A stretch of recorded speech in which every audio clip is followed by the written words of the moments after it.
ดีพ่อแม่พี่น้อง FC หมดสุขุสุขคนยินดีต้อนรับเข้าสู่ช่องปูนาปูใจมื้อนี้ปูนาปูใจก็อยู่บ้านคือเก่าพี่น้องอยู่ห้วยเพกเนาะมื้อนี้ปูนาออกมานั่งเล่นร้านเอื้อยร้านข้าวเปียกเพิ่น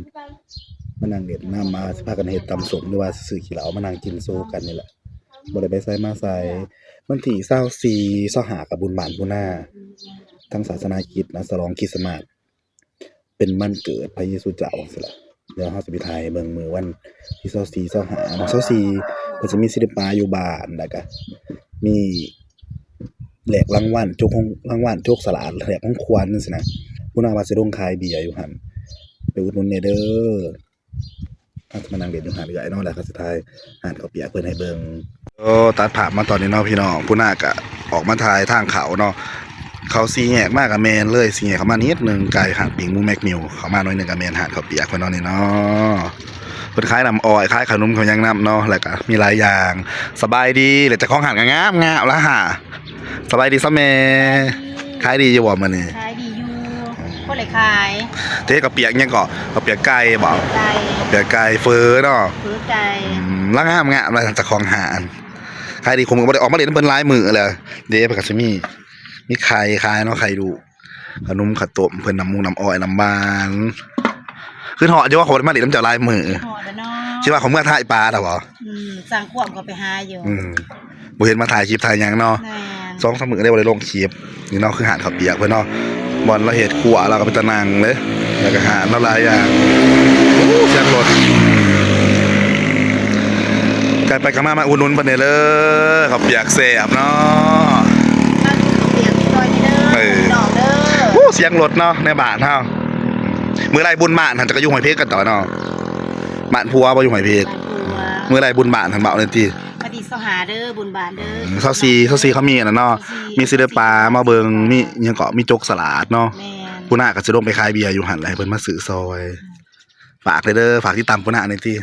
ฝากติดตามนักปูนาปูใจเด้อพี่น้องเด้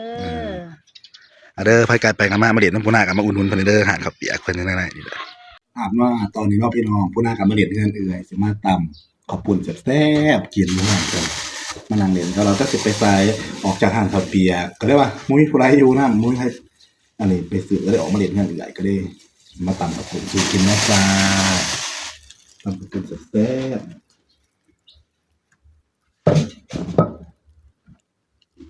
ๆผมนี่ว่า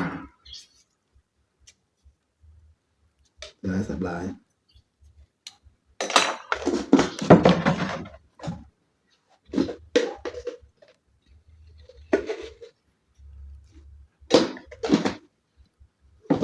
มื่นมันเหลือคือกาวจ้ามันใส่กะปินะมาแสบๆเหมือนกันเด้อจ้าคุณน่าเอาบริเวณไซมาใส่เลยมาเด็ดน้ำเอื่อยคือกาว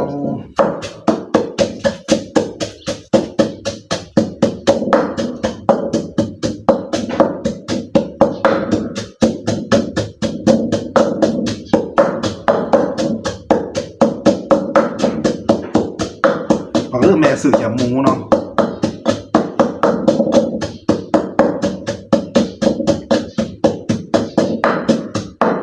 ทำกระปุนแซ่บๆฝากพ่อแม่พี่น้องเป็นกำลังใจให้ผู้น่าเด้อผู้น่าก็สิพยายามถ่ายคลิปต่อๆไปบางเทื่อสิ้นปีผู้น่าก็สิกลับไปอยู่อุบลหรือว่าไปอยู่วารินน้ำอายคือเก่าก็ว่าสิไปหาเฮ็ดงานแล้วก็ถ่ายคลิปไปนำบางเทื่อสิเฮ็ดกับข้าวขายน้ำอายหั่นน่ะก็สิลองเบิ่งเนาะบ่ลองบ่ฮู้ผู้น่าก็แบบแอบเฮ็ดคลิปนี่แหละว่าซะเฮ็ดคลิปก็เฮ็ดไป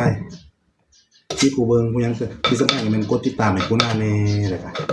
คอมเมนต์ผู้น่าอยากเบิ่งคลิปหยังสินะตำกินแซ่บๆสุดกิน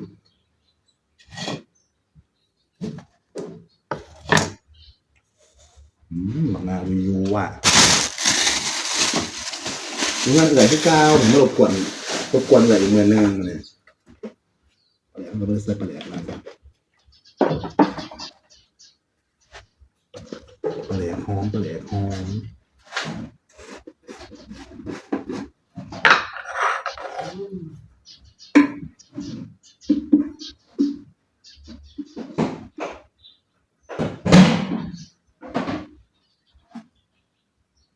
นี่บ่ล่ะโคตรประเดกคุณจ้ะ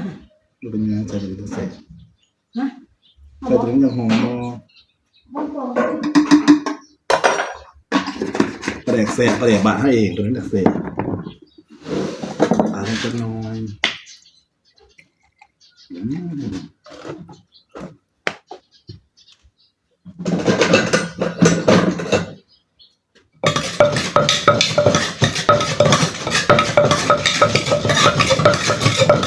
ขอบคุณยั่วๆแสบๆตา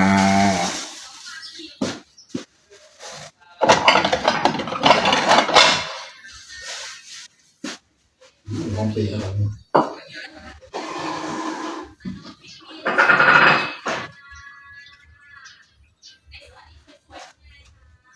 หอมปีกหอมปีกบางมากพี่น้องหอมปีกสั่นๆแซ่บ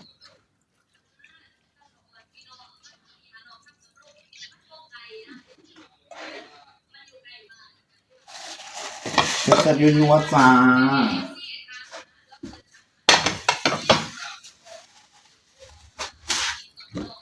ตัดเสียงเนาะ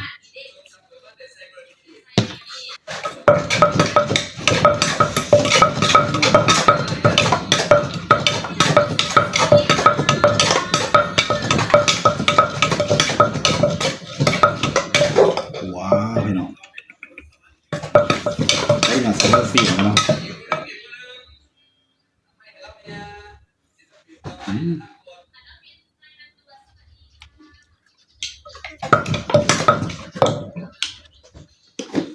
ตันนิดนึง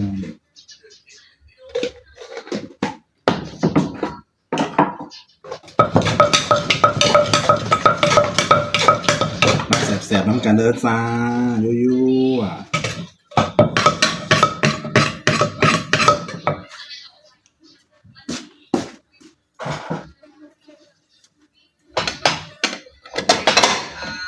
จานน้ำกันหน่อย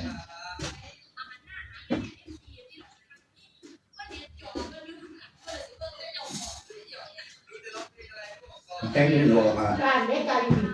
บอกใส่มามาจ้าหันตัด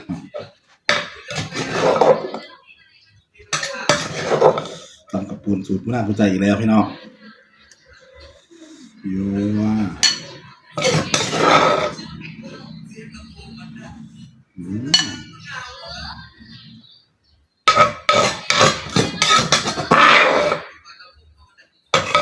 แล้วละจ้าก็พาไปยั่วจ้า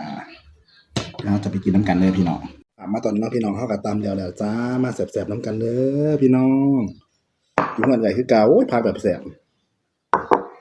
เขาได้หนักกินกันนะพี่น้องกินคนเดียวอยากเป็นว่าอาบน้ำอยู่ตำกับปุ่นยั่วๆจ้าสูตรคุณอาปูใจมาฝากต่อเงินใหญ่แล้วเนาะมาเด่นน้ำเพลินคือเก่าเมื่อกี้เห็นไปเด่นยูหันกับปีอยากไปทายยูหันกับปีเพิ่นมาสีส่วนเพิ่นกินตำล่ะแต่ว่าแล้วก็ค่าขายเครื่องเลยว่าขี่มาเด่นน้ำใหญ่ซะมาเด้อ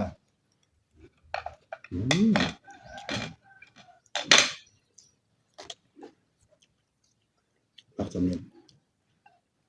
กระหล่ำแล้วก็น้ำเปรี้ย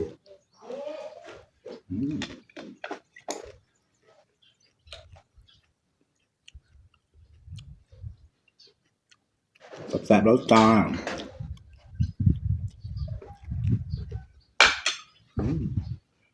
ตำเองเนาะ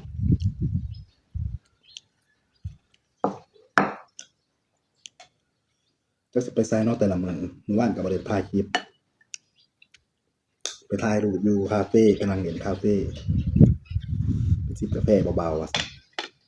หลังจากจิบกาแฟแล้วกันต่อเบียร์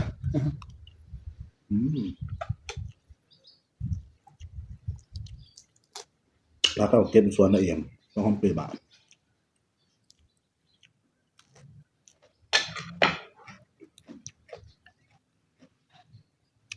แซ่บตา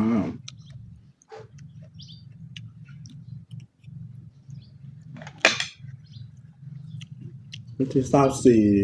กับบุญบานปูนาเนาะเศร้าสี่เศร้าหาเศร้าสี่เป็นสิมีซินเนปาบานอยู่บัดอยู่โบสถ์ที่ปูนาลงนั่นแหละเป็นสิมีซินเนปาฝอนซินเนปาหลักอ่ะมีสลาจงรางวัลเนาะนี่ต้นคริสต์มาสเป็นบุญคริสต์มาสเป็นบุญฉลองทั่วโลกไปแล้วซ้ำปูนาก็ถือศาสนาคริสต์ ปูนาก็จะเป็นขายเครื่องอยู่หนาเวทีมันจะมีเวทีพอซื้อปลาได้ปูนาจะถ่ายให้เบิ่งเด้อมันที่24บุญบ้านสมณะ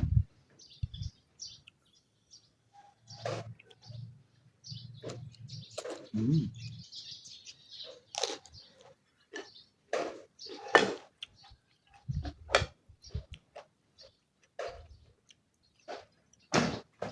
มาหาม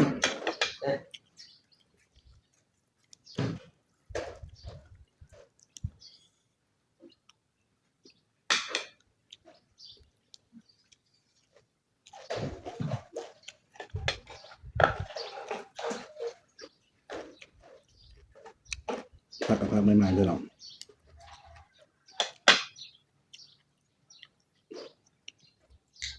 เอาเฉพาะคนท่าซอยนี่ แซ่บๆจ้าอืม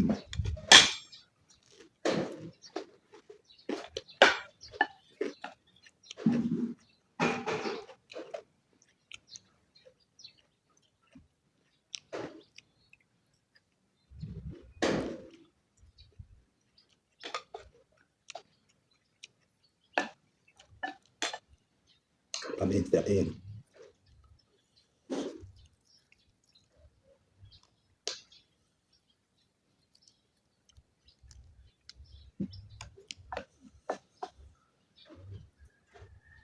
ทำยังไงอืม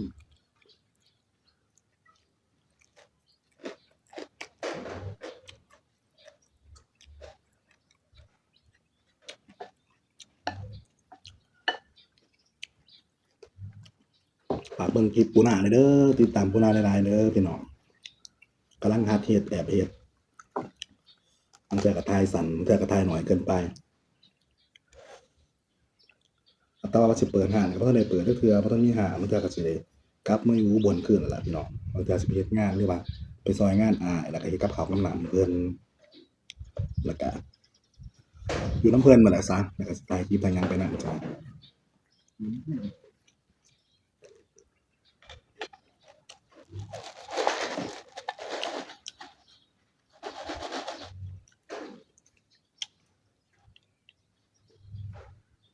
กินผู้เดียวมื้อนี้เมื่อก่อนน้องสาวหลานสาวเพิ่นมากินน้ำเห็นไปโรงเรียนไปมาบ่ทันเพิ่นอืมแซ่บ